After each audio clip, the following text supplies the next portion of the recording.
हमीरपुर संसदीय क्षेत्र में मुख्यमंत्री ने एक कैंडिडेट की घोषणा मंच से कर दी थी, सतपाल रायजादा की। उप मुख्यमंत्री भी अपनी बैठकों में कह रहे थे कि सतपाल रायजादा के साथ सबने चलना है।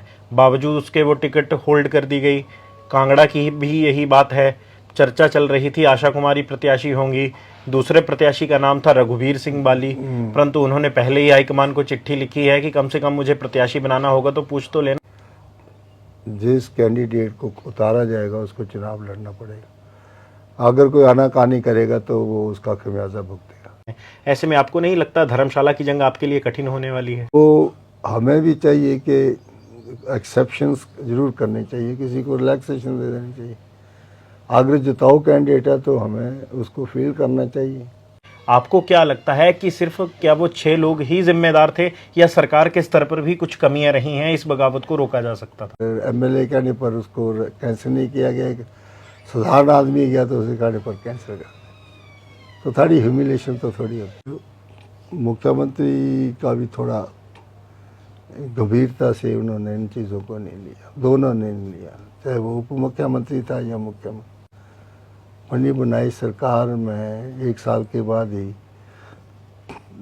अगर डाइसेंटिंग वॉइसेस आती है तो हमें बैठ के चर्चा करनी चाहिए थी। क्या आपको भी ऐसा लगता है कि जनप्रतिनिधियों के इक्विवेलेंट कैबिनेट रैंक के नेताओं को खड़ा नहीं किया जाना चाहिए था? चेयरमैन है या एडवाइज़र बन गया तो वो अपनी पावर से ज़्यादा काम करके किसी एमएलए को डिस्टैब्लिश करे, वो एक अच्छी बात नहीं। मुख्यमंत्री का जो दायित्व बनता है कि उनको कहा कि जो आपकी पोस्ट, जिस पोस्ट पे आपको कहा है तो वहाँ पर आपको इलेक्शन रेखा जो है वो क्रॉस नहीं करनी। पार्टी की प्रदेशाध्यक्षा का पिछले दिनों एक बयान आया था। उन्होंने कहा था महज सांसद नीति बांटने से लोकसभा के चुनाव नहीं जीते जाते। आप पार्टी अध्यक्षा के इस बयान को किस तरह से देखते हैं? और मीडिया में कह देना कि हमारे रैंक एंड फाइल जो है वो काम नहीं करेंगे, तो ये तो गलत बात है। क्या आपको लगता है कि हिमाचल प्रदेश में भी उप मुख्यमंत्री और मुख्यमंत्री के बीच जो तालमेल होना चाहिए था उसमें थोड़ी कमी रह रही? उप मुख्यमंत्री भी मंत्री है, ये हो सकता है कि उसके बाद 2-4 महकमे ज़्यादा दे दिए तो उसको उसका वेटेज मिल जाए, लेकिन कॉन्स्टिट्यूशन में, संविधान में उप मुख्यमंत्री कोई पद नहीं है। जब से लोकसभा चुनावों का बिगुल बजा है, हिमाचल प्रदेश की बात करें, भाजपा ने विधानसभा के उपचुनावों के साथ साथ लोकसभा में भी चुनावों हेतु अपने प्रत्याशियों को उतारा है। कांग्रेस की अगर बात की जाए, पिछले दिनों 2 सीटों की घोषणा हुई थी, मंडी और शिमला की। इसके अलावा भी 6 उपचुनावों पर कांग्रेस की टिकटें आना बाकी हैं। साथ ही साथ 2 संसदीय क्षेत्र भी बचते हैं जिनके ऊपर टिकटों का फैसला नहीं हुआ है। कांगड़ा संसदीय क्षेत्र की बात करें तो कांगड़ा संसदीय क्षेत्र में टिकटों को लेकर क्या चर्चा है, क्योंकि कांगड़ा में भी धर्मशाला की विधानसभा की सीट पर भी एक उपचुनाव होना है। ऐसे में टिकटों की चर्चाएं क्या हैं, पार्टी के आंतरिक समीकरण क्या कहते हैं, पूरे विषय पर चर्चा करने के लिए हमारे साथ हिमाचल प्रदेश सरकार में कृषि मंत्री चौधरी चंद्र कुमार हैं। प्रोफेसर साहब, पहला सवाल, एक तरफ भाजपा है, टिकटों की घोषणा हो चुकी है, दूसरी तरफ कांग्रेस है। कांग्रेस ने अभी तक लोकसभा के भी 2 प्रत्याशियों की ही घोषणा की है, 2 प्रत्याशी वो भी बचते हैं, 6 उपचुनाव हैं। आपको नहीं लगता देरी बढ़ेगी तो जो परिणाम बाद में आएंगे 4 जून को, उनमें भी कोई समीकरण गड़बड़ा सकते हैं? देखिए, सबसे पहले तो मैं आप लोगों का बड़ा आभारी हूँ कि आप शिमला से चल करके यहाँ मेरे यहाँ चुनाव क्षेत्र में और मेरे घर में आप पधारे हैं। ये ठीक है कि चुनावों की विधिवत घोषणा हो गई है, लेकिन हिमाचल प्रदेश के चुनाव जो हैं वो 7वें चरण में हैं और अभी समय काफ़ी है।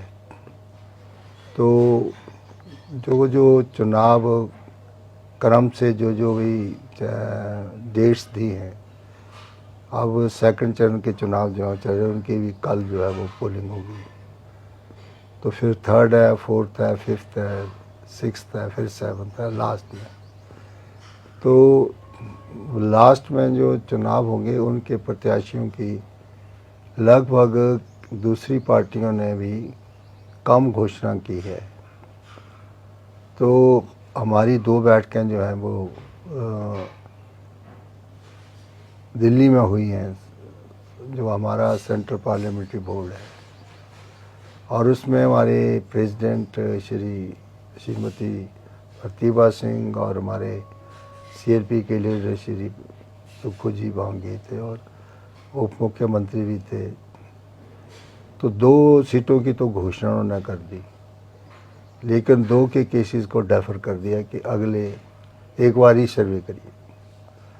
इसलिए कुछ इंटरनल और एक्सटर्नल एजेंसीज जो हैं वो सर्वे कर रहे हैं कि जो 2 सीटें हमारी रह गई हैं, कौन सा कैंडिडेट जो है वो निकल सकता है और उसके लोगों के प्रति किसकी तरफ ज़्यादा जो है वो झुकाव है, तो उसका सर्वे जो है वो किया जा रहा है। और इसमें कल मुख्यमंत्री जी भी आए थे, मैं उनके साथ ही था, तो उन्होंने भी जो है वो लोगों को टाइम दिया और खुल करके लोगों ने अपनी बात बांध रखी।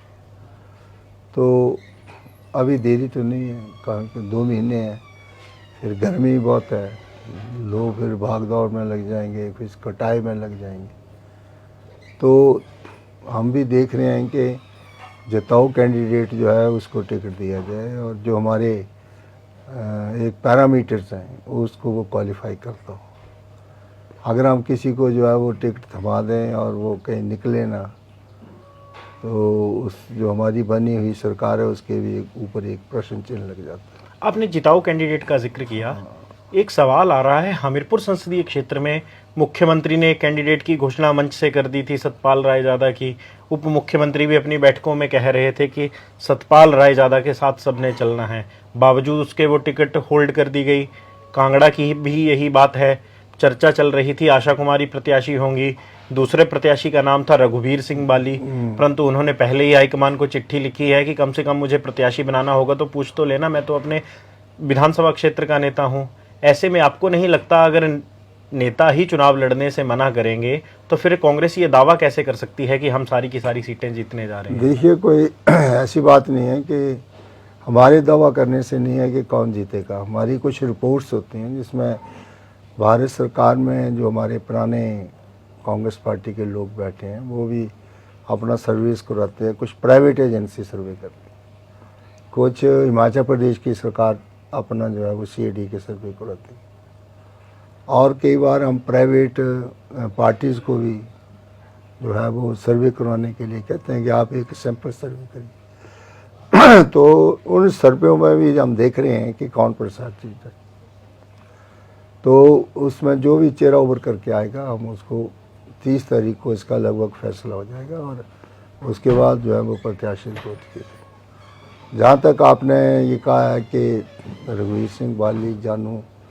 भी अपने दावा कर रहा है, तो यहाँ तो वो कह रहा था कि मैंने चुनाव नहीं लड़ना, अपने पार्टी वालों से हाथ उठा के कह रहा था। अब मैं भी कल प्रेस में पढ़ रहा था कि उन्होंने कोई पत्र जो है वो हमारे ऑल इंडिया कांग्रेस कमेटी के अध्यक्ष खारगे को लिखा है, तो मैंने तो नहीं देखा कि किसी प्रेस में उसका चिट्ठी गई हो। क्लेम करना, काउंटर क्लेम करना अलग बात है। जो प्रत्याशी उतारे जाते हैं उनसे पूछा नहीं जाता है। अगर वो उस रैंक एंड फाइल्स में आते होंगे तो उनको कहा जाता है कि आप जाइए और चुनाव करें। पिछली बार भी राहुल गांधी के साथ जब बैठक हुई थी असेंबली चुनावों से पहले, तो उसमें खड़गे साहब उसको चेयर कर रहे थे पार्टी प्रेसिडेंट, उन्होंने कहा कि जिस कैंडिडेट को उतारा जाएगा उसको चुनाव लड़ना पड़ेगा, अगर कोई आनाकानी करेगा तो वो उसका खमियाजा भुगतेगा। तो कांग्रेस पार्टी में कोई ऐसी बात नहीं है कि मुझे कहें तो मैं इनकार कर दूं। जो भी चुनाव जीतने में सक्षम होगा कांग्रेस पार्टी उसको फील्ड करेगी और हम चुनाव में खड़ा जीतने के लिए होता है, ये तो नहीं है कि मैं टोकन फाइट देने के लिए जाए। तो बड़ी जल्दी उसके फैसले। राजनीतिक गलियारों में एक चर्चा हो रही है कि चौधरी चंद्र कुमार ने भी कुछ नाम अपनी तरफ से भेजे हैं, चाहे वो केवल सिंह पठानिया हो, भवानी पठानिया हो। नहीं, हमारी वह एक सुझाव था कि हमने मुख्यमंत्री को भी सुझाव दिया कि हमारे पास हर एक कम्युनिटी का लीडर है। केवल सिंह पठानिया का काफ़ी लंबा ऑर्गेनाइजेशन में रहा है, NSU के रहे हैं प्रेसिडेंट, यूथ कांग्रेस के रहे हैं, और हमारी PCC में भी काम करते रहे हैं, दस्ते जुलूस घेराव अनशन सभी चीज़ों में वो पार्टिसिपेट करते रहे। और जहाँ जहाँ भी हमारे चुनाव पीछे हुए हैं और जब बाई इलेक्शंस हुए हैं उन्होंने बढ़ चढ़ करके काम किया। तो नौजवानों को भी मौका देना चाहिए। उसके बाद हमारे पास 3 जो हैं वो राजपूत चेहरे हैं। भवानी पठानिया है, पढ़ा लिखा है, 2 बार का MLA है। श्रीमती आशा कुमारी बड़े लंबे समय तक वो MLA रही हैं, मेरे साथ मंत्रिमंडल में रही। उसके बाद मैंने कहा OBC भी के चेहरे हैं, नीरज भारती का भी आपने जिक्र किया। आगे वो भी चुनाव लड़ सकते हैं, वो भी चुनाव लड़ने में सक्षम है। उसके बाद ब्राह्मण चेहरा जो है जानू है, जो हमारे रघुवीर सिंह बाली है।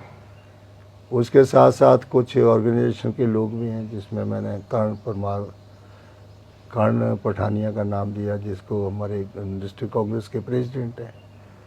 उसके बाद मिस्टर डॉक्टर शर्मा हैं, और हमने कहा कि वो भी पिछली बार चुनाव लड़े थे देरा से, और हमारे कांग्रेस पार्टी के PCC के ट्रेजरर हैं।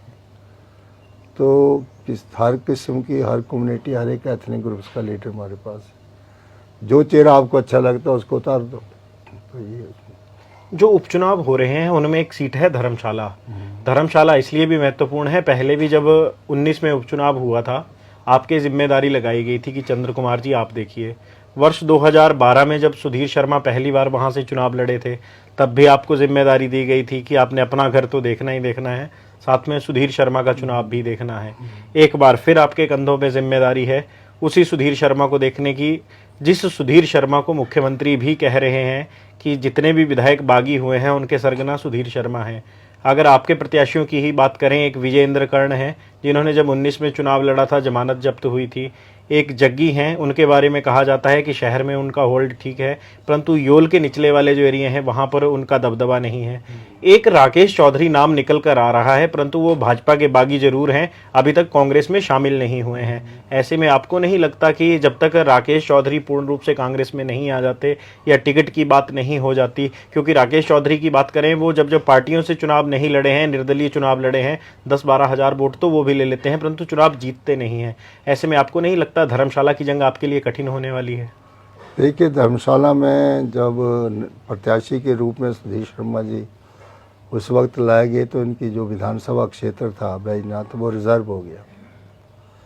और उस वक्त राजा वीरभद्र सिंह जी हमारे मुख्यमंत्री थे, और सुधीर शर्मा को जहाँ से टिकट दिया, उस वक्त हमने सभी ने मिल कर के, सारी संगठन ने, हमने सभी ने मिल कर के, उस वक्त हम चुनावों में उतरे तो हमने मिल कर के जो है वो सुधीर शर्मा को जहाँ से जिताया, और वो 2 बार जो है वो पहले रहे, अब तीसरी टर्म्स में भी वो जीत के गए। और बाई इलेक्शंस में उस वक्त हमने सुधीर शर्मा जी को कहा कि आप हार तो गए हैं, पर कोई बात नहीं, आप, क्योंकि कृष्ण कपूर जी उस वक्त मेंबर पार्लियामेंट बन के चले गए और उसके सीट खाली, हमने यूनानिमस फैसला किया कि सुधीर शर्मा को ही दो। तो उस वक्त इन्होंने इनकार कर दिया, और हमें उस वक्त प्रत्याशी तलाश करना पड़ा। तो ब्रजेंद्र कर्ण को हमने उस वक्त तलाश किया कि ये गद्दी है। जब हमने उसका नाम फ्लोट किया तो BJP ने नैरिया का नाम फ्लोट कर दिया, और उसके नाम फ्लोट करने से जो गद्दी वोट जो था वो एन ब्लॉक जो था वो नहरी को चला गया, और जग्गी को सिर्फ वही वोट रह गए जो कांग्रेस के थे, थोड़े बहुत। और उस वक्त 7-8 हज़ार वोट लिया जग्गी ने। गद्दी वोट जो था एन ब्लॉक 90% जो है वो BJP में जुड़ गया, और नहरिया को उन्होंने अपना लीडर मान लिया। इन विकट स्थिति में अब हमारे पास 3 फेस हैं, जिसमें मैंने आपको बताया कि ब्रजेंद्र कर्ण जो पहले का एक प्रत्याशी रहा है, उसके बाद नया प्रत्याशी हमारा वहाँ का मेयर रहा है मिस्टर जग्गी, और तीसरा चेहरा हमने कहा है कि जो 2 बार कांग्रेस टिकट पे भी लड़ा और उसके अंदर कांग्रेस टिकट पर तो लड़ा नहीं लेकिन बीजेपी टिकट पर लड़ा और इंडिपेंडेंट लड़ा और उसने काफ़ी वोट ली। इंडिपेंडेंट तो 16,000 तक पहुंच गया और बीजेपी के टिकट पर भी उसने चुनाव लड़ा तो उसके जो जीत हाज का मार्जिन जो वो 3,000 वोट से ज़्यादा नहीं था। हमने कहा कि अगर आप कि वो लोग जो दल बदल करके गए दूसरी पार्टी में गए वो अब उनको टिकट मिल गई तो हम भी एक्सेप्शंस कोई जीतने वाला जो ताऊ आदमी है जो कांग्रेस की विचारधारा का है क्योंकि शुरू से ये कांग्रेस माइंडेड है, कोई आरएसएस का प्रचारक नहीं है, उनका मेंबर नहीं है। ये ठीक है कि he has enjoyed the opportunity कि बीजेपी से टिकट मिल गया और जिसने चुनाव लड़ लिया। तो हमें भी चाहिए कि एक्सेप्शंस ज़रूर करनी चाहिए, किसी को रिलैक्सेशन दे देनी चाहिए। अगर जिताऊ कैंडिडेट है तो हमें उसको फील करना चाहिए ताकि वो स्टार्ट 12-13 हज़ार से करेगा तो ऊपर जाएगा। अगर कोई जिताऊ कैंडिडेट नहीं है, उसका ग्राफ थोड़ा लो है, उसके लिए बड़ा जोर लगाना पड़ेगा और जिताने तक जो है वो उसका ग्राफ कितना जो है वो हम बढ़ा सकते हैं, इसके ऊपर भी सोच विचार करनी पड़ेगी। हिमाचल प्रदेश की बात करें, कांग्रेस को लेकर और कांग्रेस की सरकार को लेकर आपसी तालमेल का काफ़ी सवाल उठ रहा है। कुछ लोग कह रहे हैं कि ये सारी खेल जो था वो एक तरफा नहीं था, भले ही मंचों से कुछ भी कहा जाए, परंतु लोग कह रहे हैं कमी दोनों तरफों से भी थी, क्योंकि आप भी मंत्री हैं, दूसरी बार मंत्री बने हैं। आपको क्या लगता है कि सिर्फ क्या वो 6 लोग ही जिम्मेदार थे या सरकार के स्तर पर भी कुछ कमियां रही हैं, इस बगावत को रोका जा सकता था? देखिए, जो लोग हमारे गए हैं पार्टीज़ के उसमें तो सभी ऐसे नहीं थे। 2-3 लोग बड़े महत्वाकांक्षी थे, जिसमें सुधीर शर्मा और हमारे वो राणा राजेंद्र राणा। बाकी जो हमारे प्रत्याशी गए हैं वो तो फर्स्ट टाइमर थे और कुछ ऐसे थे जो ओल्ड हमारे ऑफिस में रह रहे हैं, जिसमें लखनपाल जी तो हमारे सेवा दल के चीफ रहे हैं, कांग्रेस के वो अच्छे लीडर रहे हैं, उनकी वाइफ यहाँ काउंसलर रही है और कभी उनके ऊपर कोई शक भी नहीं करता था कि वो पार्टी छोड़ के जाएंगे। इस तरह से भुट्टो पहली बार आया है, उस तरह से जितेंद्र जो है वो पहली बार आया है और जो इंडिपेंडेंट लड़ा मीरपुर से वो भी पहली बार आया। रवि ठाकुर लाहौल स्पीति से, वो भी पहले भी लड़ता रहा है, जीतता रहा है। तो ये सारे कांग्रेस बैकग्राउंड के लोग थे और ये बड़ा दुर्भाग्य है कि वो पार्टी छोड़ के चले गए। इसमें कई फैक्टर्स थे इसमें इन्वॉल्व होते हैं। कुछ लोग तो मंत्रिमंडल जहाँ नहीं बना और उसमें नहीं आए उसकी नाराजगी से गए। कुछ लोग ये कहते हैं कि हमारी बात को सुना नहीं जाता। अब राजनीति में कई बार सारे काम नहीं होते हैं, कुछ थोड़ा संयमी रखना पड़ता है। खास करके काम क्या होते हैं, ट्रांसफरों के काम होते हैं। तो आप भी मानते हैं ऐसा कि सरकार के स्तर पर कुछ कमियां रही तो हैं? सरकार के स्तर पर ये कमी रही है कि उनकी बात को सुनना चाहिए था और थोड़ा बहुत अगर हो सकता तो उसको कर देना चाहिए था। उसमें उनका गिला है कि वहाँ का कोई आदमी चपरासी की ट्रांसफ़र हो गई तो एमपी के कहने पर, एमएलए कहने पर उसको कैंसिल नहीं किया गया।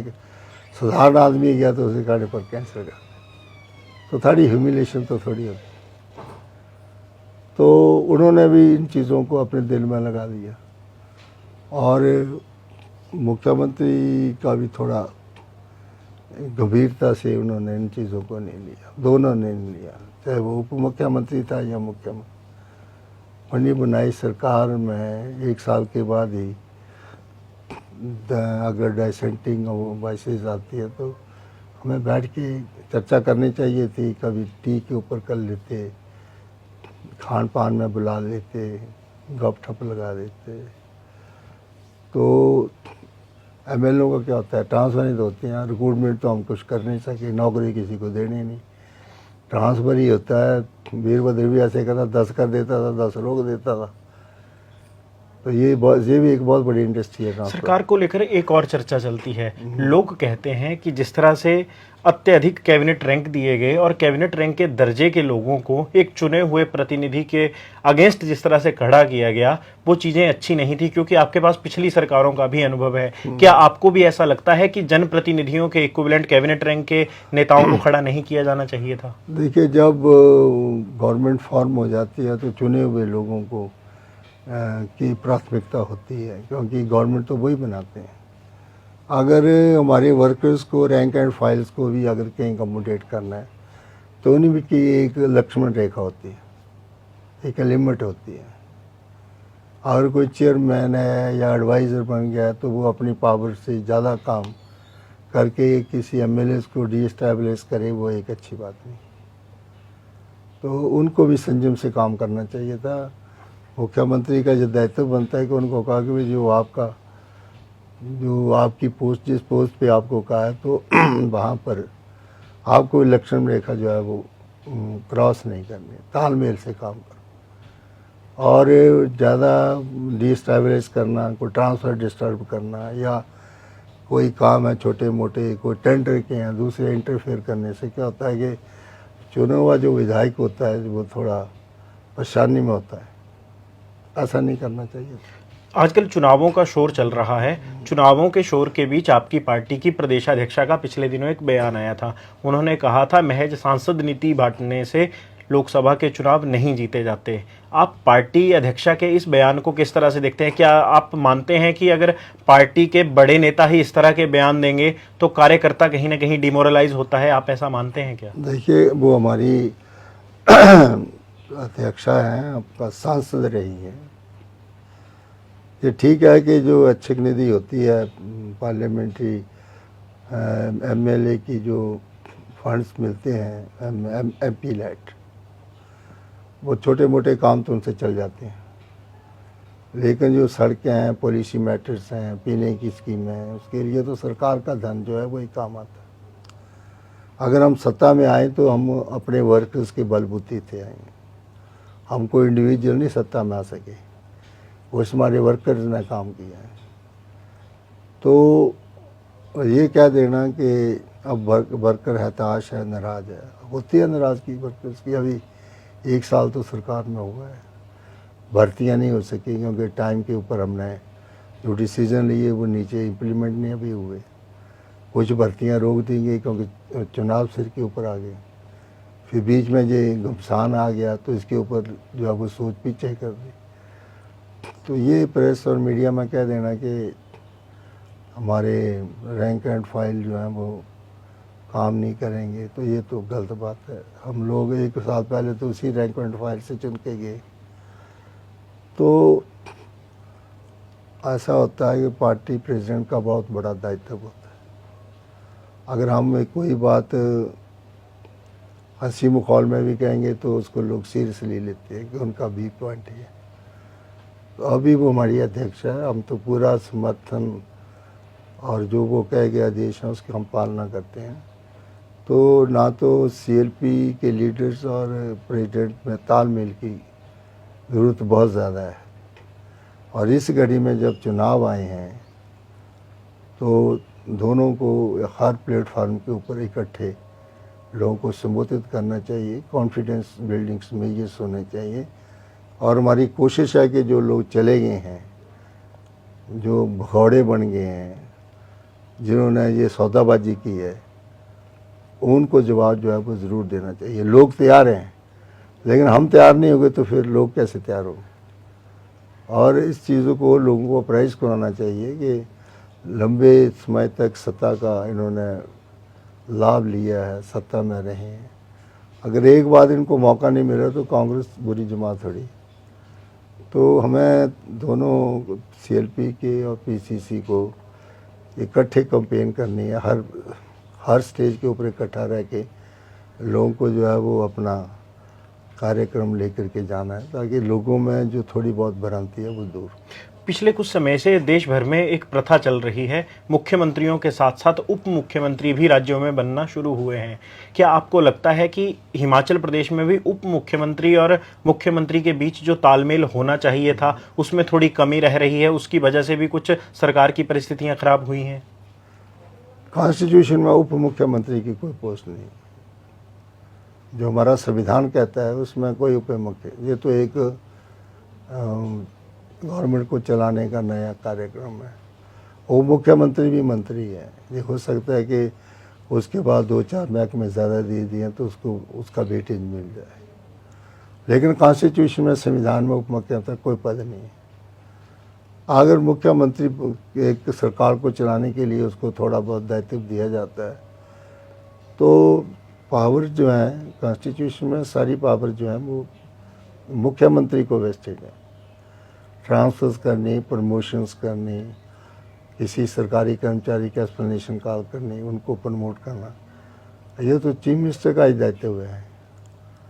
तो मुख्यमंत्री या उप मुख्यमंत्री का तालमेल बहुत ज़रूरी है और उप मुख्यमंत्री को भी तालमेल के साथ मुख्यमंत्री के साथ चलना चाहिए। जो डिविजन्स ऑफ कॉन्स्टिट्यूशन में कोई डिवीजन ऑफ एडमिनिस्ट्रेशन नहीं है कि उप मुख्यमंत्री को इतनी पावर्स हैं कि पावर्स तो लाइज विद द मुख्यमंत्री के साथ ही।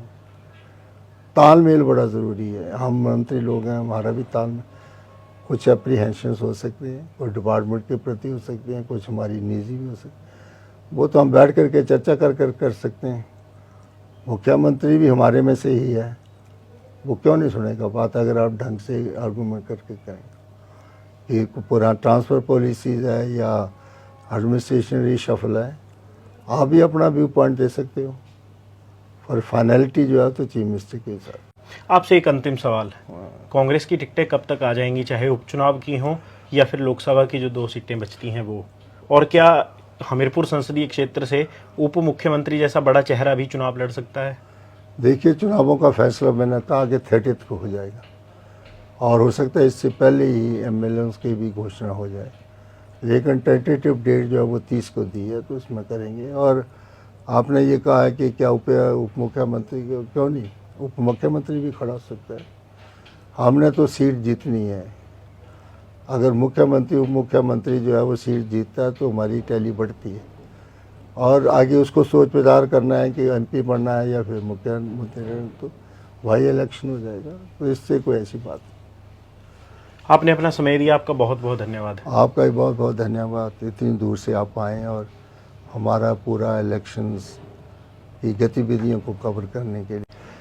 जिस तरह से हमने पहले भी कहा था, चुनावी शोर है, चुनावी शोर के बीच पार्टियों के ऊपर किस तरह की चर्चाएं चलती हैं, पार्टियों के आंतरिक मसलों पर किस तरह की चर्चाएं चलती हैं, कांग्रेस पार्टी पर हमने चर्चा करने का प्रयास किया क्योंकि चंद्र कुमार सरकार में भी वरिष्ठ मंत्री हैं और पार्टी की बात की जाए तो पार्टी के भी वरिष्ठ नेता हैं और इसी कांगड़ा चंबा संसदीय क्षेत्र से सांसद भी रह चुके हैं। इन्होंने पूर्व मुख्यमंत्री शांता कुमार को, तब वो केंद्रीय मंत्री होते थे, उनको चुनाव हराने का काम किया था। चंद्र कुमार से हमने पार्टी मसलों के साथ साथ ये भी चर्चा की उपचुनावों को लेकर कांग्रेस की क्या रणनीति रहने वाली है और टिकट कब तक निर्धारित हो जाएंगे। संवाद भारत में अभी के लिए बस इतना ही।